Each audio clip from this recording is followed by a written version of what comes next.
அனைவருக்கும் ஆனந்த வணக்கங்கள். இன்றைய தலைப்பு தீர்வு என்னும் ஆயுதம்.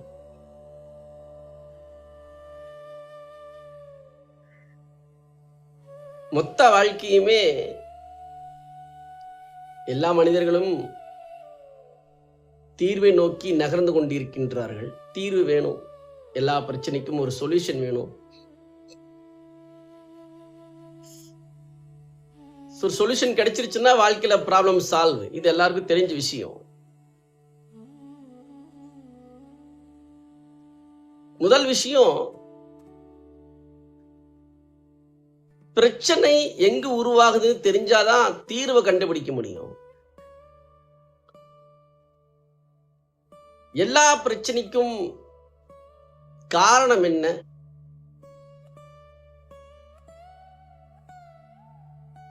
முதல் விஷயம், பிரச்சனைனா என்ன? சில சூழ்நிலைகளை பிரச்சனைன்னு சொல்றீங்க, சில சூழ்நிலை பிரச்சனைன்னு சொல்றது இல்ல. மொத்தத்துல எல்லாமே சூழ்நிலைகள் தான். ஒரு சம்பவத்தை அல்லது ஒரு சூழ்நிலையை பிரச்சனையாக பார்க்கின்றோமா அல்லது ஒரு சாதாரணமான சூழ்நிலையாக பார்க்கின்றோமா பொறுத்துதான் தீர்வு உதிக்கின்றது.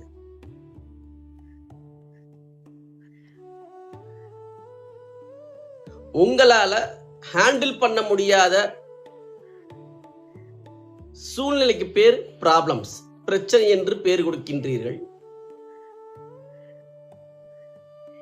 அப்ப ஹேண்டில் பண்ண முடியாத பிரச்சனை, ஹேண்டில் பண்ண முடியாத சூழ்நிலை எப்பொழுது நமக்குள்ள உதிக்குது, எப்பொழுது நம்ம அதை கவனிக்கிறோம், எப்படி அதை நம்ம பார்க்கிறோம்? முதல் விஷயம், எதிர்பார்ப்பு.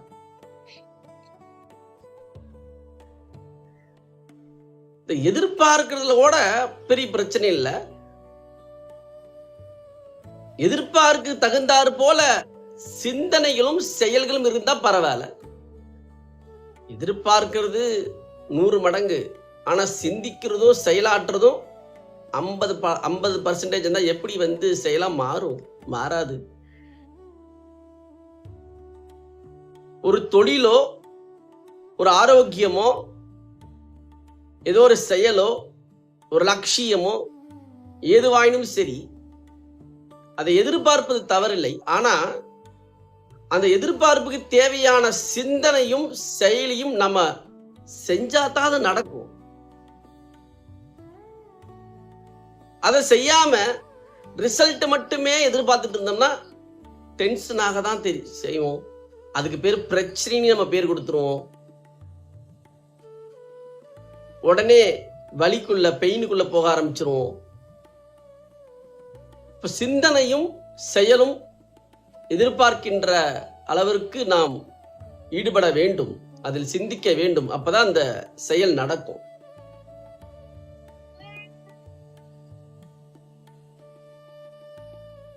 அப்ப இந்த தீர்வுங்கிற விஷயம் உங்களுக்குள்ள, முதல் விஷயம், உங்களுக்குள்ள பிரச்சனையை உருவாக்கக்கூடிய மன அமைப்பை முதலில் சரி செய்ய வேண்டும். நல்லா கவனிச்சுங்க. எந்த சூழ்நிலை ஏற்பட்டாலும் சரி, முதல் விஷயம் உங்களுக்குள்ள ஒரு பதட்டமோ, ஒரு பயமோ, ஒரு குழப்பமோ, ஒரு எரிச்சலோ,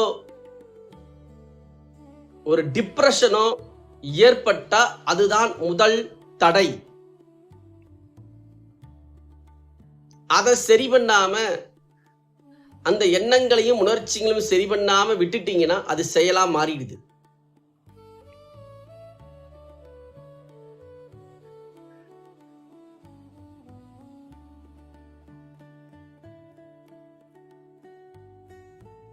ஆசைப்படுறது கூட தப்பு இல்லை, அதுக்கான எண்ணங்களையும் செயலையும் போடாம இருக்கிறது தான் தப்பு. மனப்புழுக்கமா மாறிடுது. மொத்தவங்களை பற்றி பொறாமப்பட ஆரம்பிச்சிடணும். அவங்க எல்லாம் செய்யறாங்க, நம்மளால செய்ய முடியலையே. அவங்க அதுக்காக யோசிச்சிருப்பாங்க, செயலாற்றிருப்பாங்க, உழைச்சிருப்பாங்க, அது நடக்குது, அவ்வளவுதான்.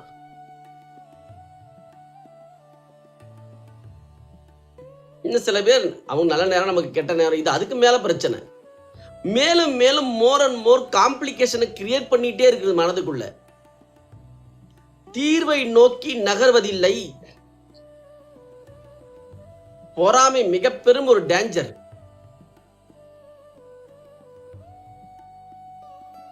இது மூலமா என்ன சொல்ல வரேன்னா, தீர்வு என்னும் ஆயுதம் என்கின்ற வார்த்தையை பிரயோகம் செய்வதற்கான காரணம், தீர்வு உங்களுக்குள்ளதான் இருக்கு. அந்த தீர்வு எப்ப உதிக்கும் அப்படின்னா, உங்கள் எண்ணங்களையும் உணர்ச்சிகளையும் சரியாக வைத்துக் கொள்ளுதல் மிக மிக மிக மிக அவசியம். உடல் ஆரோக்கியம் சார்ந்தோ, வாழ்க்கையை சார்ந்தோ, தொழிலை சார்ந்தோ, உறவுகளை சார்ந்தோ உங்களுடைய எண்ணங்களையும் உணர்ச்சிகளையும் சரியாக இல்லை என்றால் நீங்கள் எதிர்பார்க்கின்ற தீர்வு அமையாது. ஆனால் நினைச்ச காரியங்கள் நடந்தாலும் கூட நிம்மதி இல்லைன்னு நான் சொல்லிட்டு இருப்பேன் அடிக்கடி.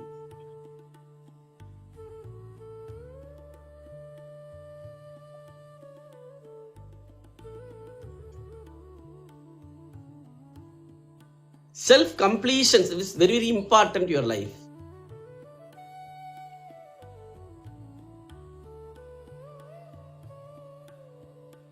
மனப்புழுக்கம் என்கின்ற உணர்ச்சி முடிச்சுகள் இருக்கும் வரை சரியான தீர்வுகளை ஒருபோதும் எடுக்க இயலாது.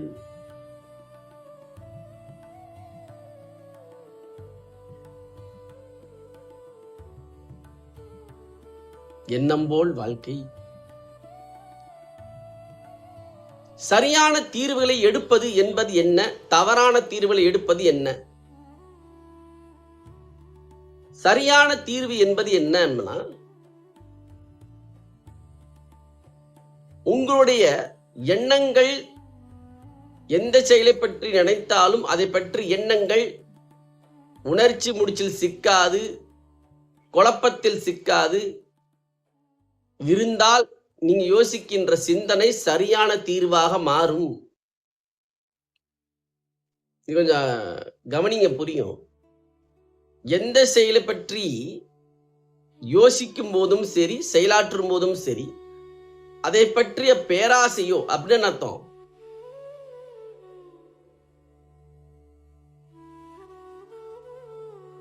நிதானம் இல்லாம தேவைக்கு அதிகமாக யோசிக்கிறது, அதை பற்றிய ஒரு செயலை பற்றிய ஒரு லட்சியத்தை பற்றிய எண்ணங்கள் தெளிவாக இருக்கின்றதா என்று கவனியுங்கள். ஒரு உணர்ச்சி முடிச்சுல சிக்காம, ஒரு உணர்ச்சி கொந்தளிப்பு இல்லாம சிந்திக்கிறோமா நிதானத்தோடு? உங்களுக்கு சொன்னா வார்த்தை புரியுங்க. நிதானம், நிதானமின்மை. நிதானத்தோடு சிந்திக்க முடியுதா? இல்ல பரபரன்னு உள்ளுக்குள்ள கொந்தளிக்குதா? இந்த விஷயத்தை கவனிச்சு சிந்தனை பண்ணுங்க. அப்படி ஏதாவது தொந்தரவு செய்தால் அதுக்கான வழி நான் சொல்லியிருக்கிறேன். இந்த எண்ணங்களையும் உணர்ச்சிகளையும் கைவிடுகின்றேன். மீண்டும் சிந்திங்க. இதுபோல் நிதானத்தோடு சிந்திங்க. செயல் நிதானத்தோடு செயலாக மாறும்.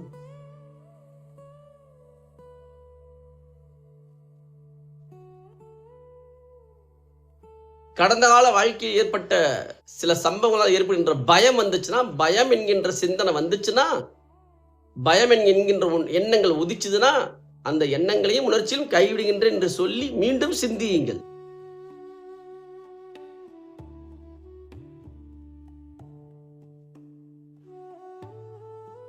முதல் விஷயம் சிந்திக்கிறதே இல்லை.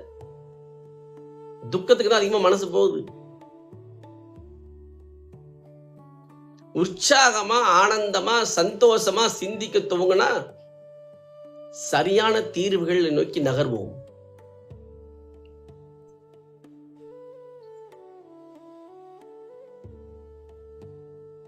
கஷ்டப்பட்டு உழைக்கணும். இந்த கஷ்டப்பட்டுங்கிற வார்த்தையே தப்பு. இஷ்டப்பட்டு உழைக்கணும், இதான் சரி. கஷ்டப்பட்டு அந்த வார்த்தையே ஒரு பெயின் தரக்கூடிய வார்த்தை. கஷ்டப்பட்டுங்கிற வார்த்தையே கடந்த கால வாழ்க்கையில் ஏற்பட்ட பாதிப்புகளின் தொகுப்பு. அல்லது பெற்றோர்களோ, உறவினர்களோ, நண்பர்களோ கொடுத்த வார்த்தை. கஷ்டப்பட்டு ஜாய்ஃபுல்லா உழைக்கணும், சந்தோஷமா திங்க் பண்ணணும் அப்படிங்கிற வார்த்தை தான் உண்மை.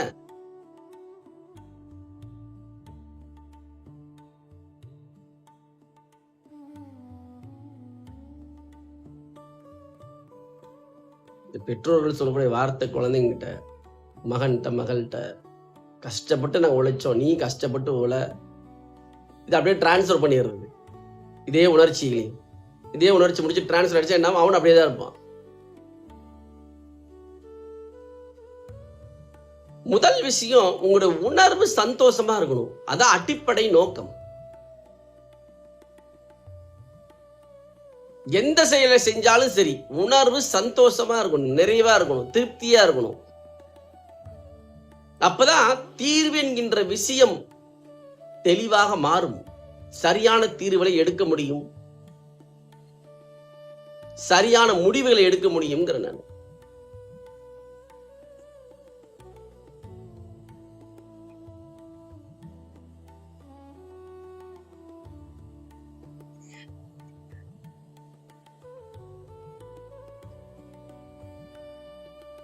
சரியான சொல்யூஷனை கண்டுபிடிக்க முடியும்.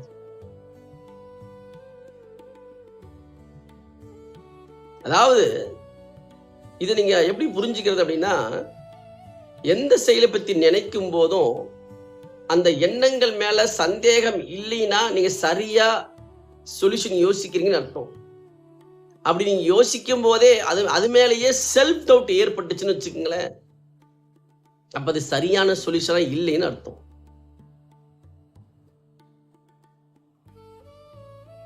இந்த சரியான சொல்யூஷன், சரியான தீர்வை யோசிப்பதற்கு தடை என்ன? அதை பற்றிய பாதிப்புகள், பதட்டம். முதல்ல உங்களை தயார்படுத்துங்க, அப்புறம் செயலா மாற்றுங்க. எண்ணங்களை தயார்படுத்துங்க, அதுக்கப்புறம் செயலா மாற்றுங்க. எண்ணத்தின் புழுக்கம் தான், எண்ணத்தினுடைய கொந்தளிப்பு தான் செயலுடைய கொந்தளிப்பாகவும் மாறுது.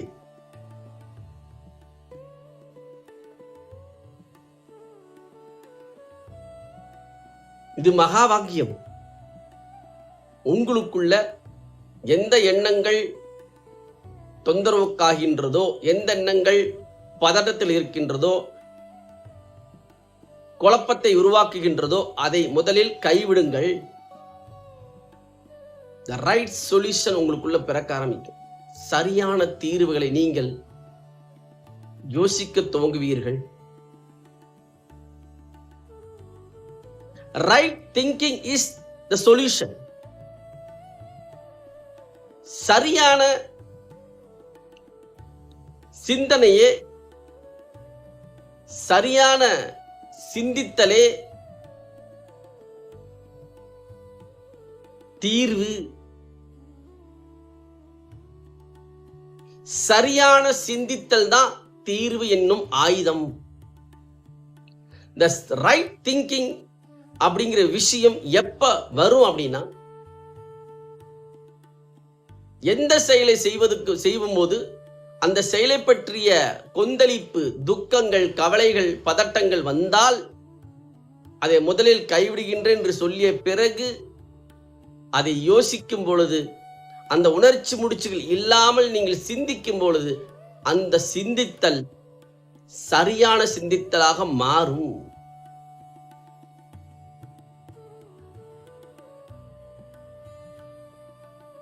அது பேராசையா இருந்தாலும் சரி, பெயினா இருந்தாலும் சரி.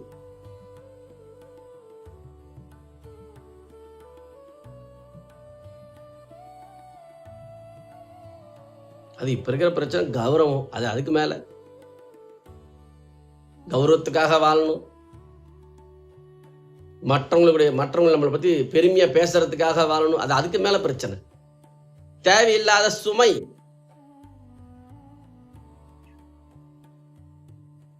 உண்மையிலேயே எல்லா மனிதர்களுக்கும் அவர்களுக்கு என்ன தேவை என்பது நிதானமாவே தெரியும். ஆனா இந்த கௌரவம் ஒரு விஷயத்துக்காகவே மாட்டிக்கிட்டு, பேரு புகழுக்காக மாட்டிக்கிட்டு, அதற்காக ஏதாவது ஒண்ணு செஞ்சு சிக்கிறது தேவையில்லாம.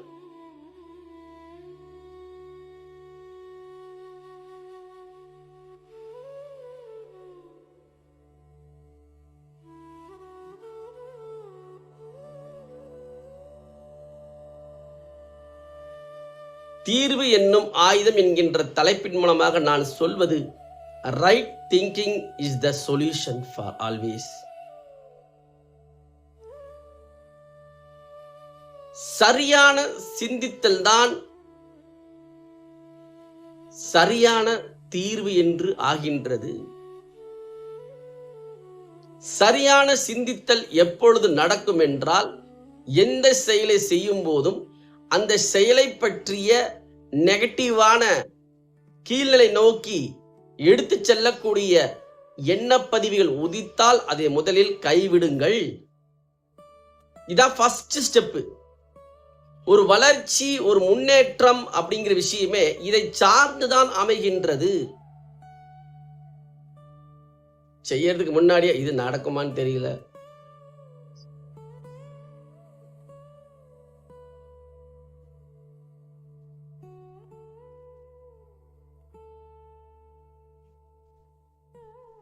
உங்க கான்பிடன்ஸை லூஸ் பண்ணக்கூடிய எண்ண ஓட்டங்கள்,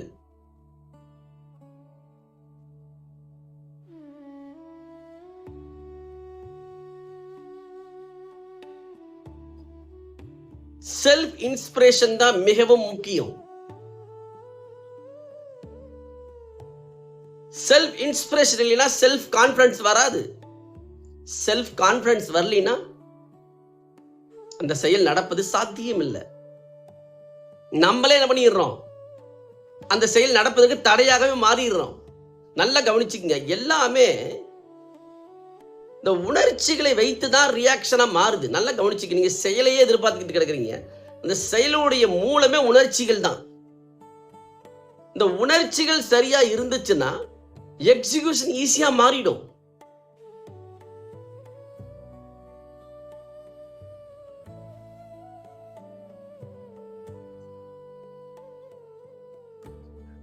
உணர்வு, உணர்ச்சி, சிந்தித்தல், செயல், இது நான்கும் சரிவர இருந்தால் நீங்கள் நினைத்ததை செய்ய முடியும்.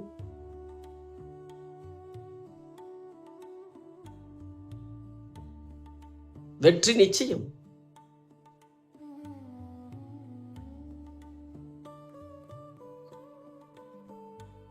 முதலில் உங்கள் மனதை ஸ்டடி பண்ணுங்க. உங்கள் எண்ணங்களை தெளிவாக வைத்துக் கொள்ளுதல் மிகவும் அவசியம், மிக மிக அவசியம்.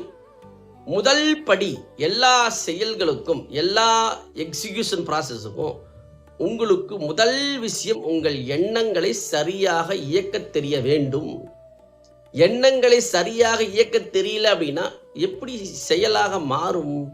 மாறாது. பதட்டம் அதிகமாகும். பதட்டம் அதிகமாச்சுன்னா ராங் டெசிஷன்ஸ், தவறான முடிவுகளை எடுப்பீர்கள்.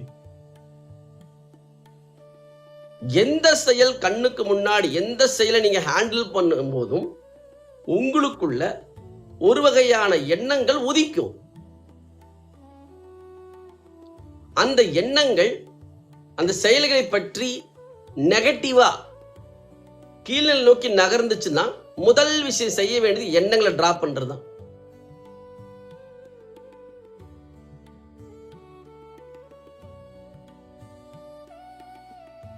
அதுக்கப்புறம் உங்க செயலை யோசிங்க. சரியான சொல்யூஷன்ஸ் நீங்க எடுக்க ஆரம்பிச்சிருக்கீங்க. எப்படி அந்த எண்ணங்கள் உங்களை விட்டு விலகின அடுத்த கணம் உள்ளுக்குள்ள செல்ஃப் இன்ஸ்பிரேஷன் பொங்குது. இதான் ஃபர்ஸ்ட் ரிசல்ட். இந்த தீர்வென்னும் ஆயுதம் என்கின்ற தலைப்பின் மூலமாக நான் சொல்லக்கூடிய முதல் பதில், இந்த எதிர்மறை எண்ணங்களை கைவிடும் போது முதல் விஷயமாக உங்களுக்குள் செல்ஃப் இன்ஸ்பிரேஷன், இந்த உற்சாக சக்தி உங்களுக்குள் அதிகரிக்கின்றது. இது அதிகரிக்கும் போது நம்பிக்கைத்தன்மை ஆழமாகின்றது. நம்பிக்கை ஆழமாகும் போது தைரியத்தன்மை அதிகரிக்கின்றது. தைரியம் அதிகரிக்கும் போது நீங்கள் யோசிக்கின்ற சிந்தித்தல் சரியாகத்தான் இருக்கும். அடிப்படையாக ஒரு ரைட் திங்கிங் என்பது இந்த இன்ஸ்பிரேஷனை வச்சுதான் இயங்குது, இந்த உற்சாகத்தை வச்சுதான் இயங்குது. இந்த உற்சாகமாக இருக்கும்போது நீங்க எந்த செயலை செய்தாலும் நீங்கள் சரியாக இயக்குவீர்கள். அது படிப்பாகட்டும், தொழிலாகட்டும், உறவுகளை ஹேண்டில் பண்றதாகட்டும், எல்லாமே. உற்சாகத்தை பாதிக்கக்கூடிய எண்ணங்களை சரி செய்வதுதான் அடிப்படையாக முதல் பாடம். இதுதான் ஆன்மீகம் என்று சொல்கின்றேன்.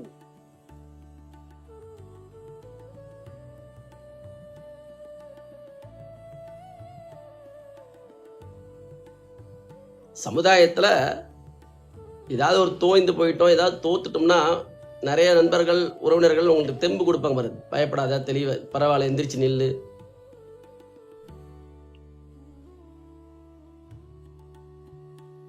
இது சொல்றதுக்கு காரணமே அந்த எண்ணத்துல இருந்து வர்றதுக்காக ஹெல்ப் பண்ணுவாங்க. ஆனா உண்மையிலேயே எப்ப இது நடக்கும் அப்படின்னா நீங்க டிசிஷன் எடுக்கும் போது நடக்கும். இந்த எண்ணங்களை ஹேண்டில் பண்ண கற்றுக்கொள்பவர்கள் வாழ்க்கையில் சாதித்துக் கொண்டே இருப்பார்கள். எண்ணத்தை ஹேண்டில் பண்ண முடியாதவர்களால ரொம்ப கஷ்டம். வாழ்க்கையில எது கிடைச்சாலும் நிம்மதியா இருக்க முடியாது. சதா ஓடிக்கிட்டே இருக்கும். அதனாலதான் பெரிய பெரிய வளர்ச்சி அடைந்த மனிதனும் கூட துக்கத்தில் இருக்கிறதுக்கு காரணம் அதுதான். உண்மையான வளர்ச்சி என்பது வெளியில் அல்ல, உள் உலகத்தில் மனதில் இருக்கின்றது. மனம் என்கின்ற எண்ணங்களை கையாள கற்றுக்கொள்பவர்கள் தான் வாழ்க்கையில் நிரந்தரமான சந்தோஷம், அமைதியை உணர முடியும். தன்னுடைய எண்ணங்களையே ஹேண்டில் பண்ண முடியல அப்படின்னா எப்படி அமைதி பிறக்கும்? சண்டை தான் பிறக்கும். பயம் வரும்.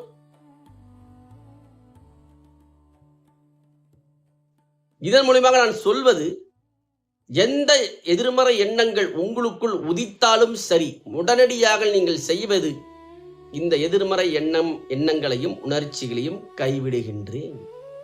பிறகு சிந்தியுங்கள். உற்சாகம் பிறக்கும். உற்சாகம் பிறந்ததும் நம்பிக்கை பிறக்கும். நம்பிக்கை பிறந்ததும் சரியான சிந்தனை உதிக்கும். பலமாக உங்களை உணர்வீர்கள். இது நல்லா கவனிச்சுங்க. பலவீனம், பலம். பலவீனத்தை உருவாக்குவது இது போன்ற எதிர்மறை எண்ணங்கள், பலத்தை உருவாக்குவது இந்த உற்சாகம் என்னும் சக்தி. இந்த தீர்வு என்பதே இந்த உற்சாக சக்தி தான் நான் சொல்கின்றேன். இந்த உற்சாக சக்தி உங்களுக்குள் அதிகரிக்கும் போது தீர்வென்கின்ற தன்மைக்குள் நீங்கள் நுழைவீர்கள். வாழ்க்கை உங்கள் கையில். வாழ்வோம் வாழ்க்கையை நினைத்தது போல், வளர்வோம் வாழ்க்கை நினைத்தது போல். வாழ்க்கை வாழ்வதற்கு ஆனந்தமாக வாழுங்கள். ஆனந்த நன்றி. மீண்டும் சந்திப்போம்.